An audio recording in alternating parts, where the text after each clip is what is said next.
Assalamualaikum warahmatullahi wabarakatuh. Nama saya Iwan Sulistiono, kelas A17 dengan nomor NIM 22811300817 asal Kabupaten Magelang. Pada ujian tengah semester mata kuliah usul fikih ini saya akan mempresentasikan bab 1 yaitu konsep dasar usul fikih. Yang pertama adalah latar belakang, pengertian, objek kajian, tujuan, dan fungsi usul fikih. Teman-teman semuanya dan Bapak dosen yang saya hormati, usul fikih adalah ilmu pengetahuan yang objeknya dalil hukum atau sumber hukum dengan semua seluk-beluknya dan metode penggaliannya yang digunakan di dalam mengeluarkan hukum dari dalil-dalilnya dengan menertibkan dalil-dalil dan menilai kekuatan dalil-dalil tersebut.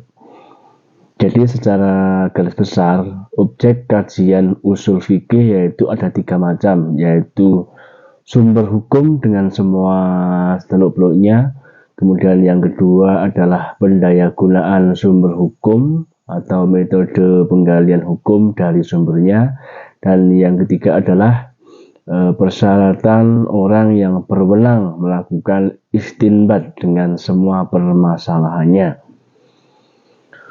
Tujuan yang hendak dicapai oleh ilmu usul fikih adalah untuk dapat menerapkan kaidah-kaidah terhadap dalil-dalil yang syara' yang terperinci agar sampai kepada hukum-hukum syara' yang bersifat amali yang ditunjuk oleh dalil-dalil itu.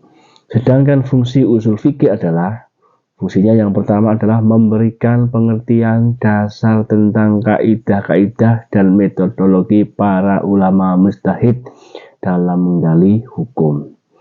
Kemudian yang kedua, bagi seorang mujtahid dapat membuat ia memiliki kemampuan untuk menggali syara' secara tepat, dan bagi orang awam supaya lebih mantap dalam mengikuti pendapat yang dikemukakan oleh para mujtahid. Sedangkan yang ketiga adalah memberi bekal untuk menentukan hukum melalui berbagai metode yang dikembangkan oleh para mujtahid sehingga dapat memecahkan berbagai persoalan baru. Sedangkan yang keempat adalah memelihara agama dari penyimpangan-penyimpangan dan penyalahgunaan dalil. Dan yang kelima adalah menyusun kaidah-kaidah umum atau asas-asas umum yang dapat dipakai untuk menetapkan berbagai persoalan dan fenomena sosial yang terus berkembang di dalam masyarakat kita. Sedangkan yang keenam adalah untuk mengetahui keunggulan dan kelemahan para mujtahid sejalan dengan dalil yang digunakan oleh mereka bisa dipahami. Kemudian pada sebab itu adalah sejarah perkembangan usul fikih. Usul fikih itu sendiri tumbuh dan berkembang dengan tetap berpijak pada Al-Quran dan Sunnah Rasulullah SAW. Dengan kata lain bahwa ilmu usul fikih ini tidak timbul dengan sendirinya, tetapi benih-benihnya atau embrionya sudah ada sejak zaman Rasulullah dan para sahabat. Karena masalah utama yang menjadi bagian dari usul fikih adalah seperti ijtihad, kemudian qiyas, kemudian nasah dan tasih sudah menjadi ada sudah dalam sejak zaman Rasulullah dan para sahabat. Jadi secara garis besar usul fikih dapat dibagi jadi tiga tahapan, yaitu yang pertama adalah tahap awal yaitu ada 3 derah, kemudian disempurnakan pada abad 5, pada abad 3 juga telah tersusun sejumlah kitab usul fikih. Pada umumnya kitab-kitab usul fikih yang ada pada abad ketiga ini tidak mencerminkan pemikiran-pemikiran usul fikih yang utuh dan mencakup segala aspeknya.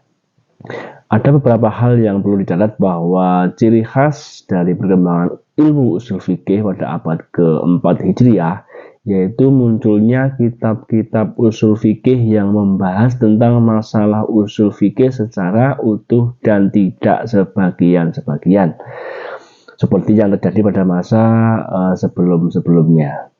Di dalam sejarah perkembangan usul fikih itu sendiri, pada abad 5 dan 6 Hijriah ini merupakan periode penulisan kitab usul fikih yang paling pesat perkembangannya.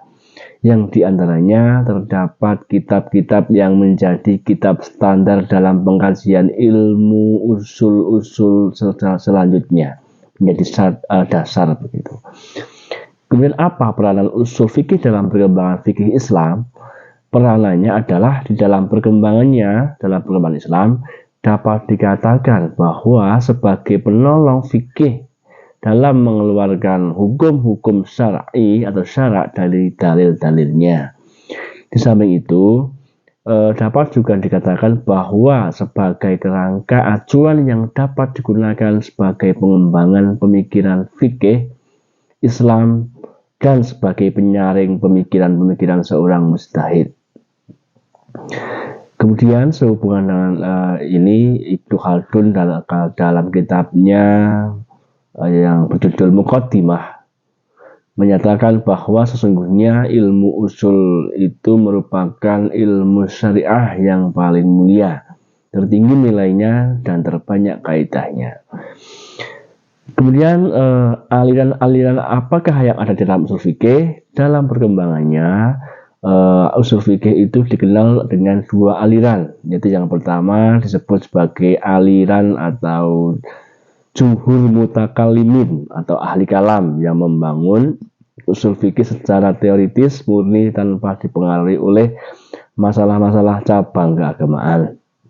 Sedangkan aliran yang kedua adalah dikenal dengan istilah aliran fuqaha yang dianut oleh para ulama mazhab Hanafi, yang dalam menyusun teorinya aliran ini banyak dipengaruhi oleh furu' yang ada di dalam mazhab mereka. Kemudian aliran ini berusaha untuk menerapkan kaidah-kaidah yang mereka susun secara furu'. Demikian pembahasan bab pertama, yaitu tentang konsep dasar usul fikih. Kurang lebihnya mohon maaf. Silakan untuk kritik dan saran bisa disampaikan melalui kolom komentar, dan jangan lupa untuk mensubscribe channel ini. Akhirul kalam, saya ucapkan banyak terima kasih atas perhatiannya. Wabillahi taufiq wal hidayah. Wassalamualaikum warahmatullahi wabarakatuh.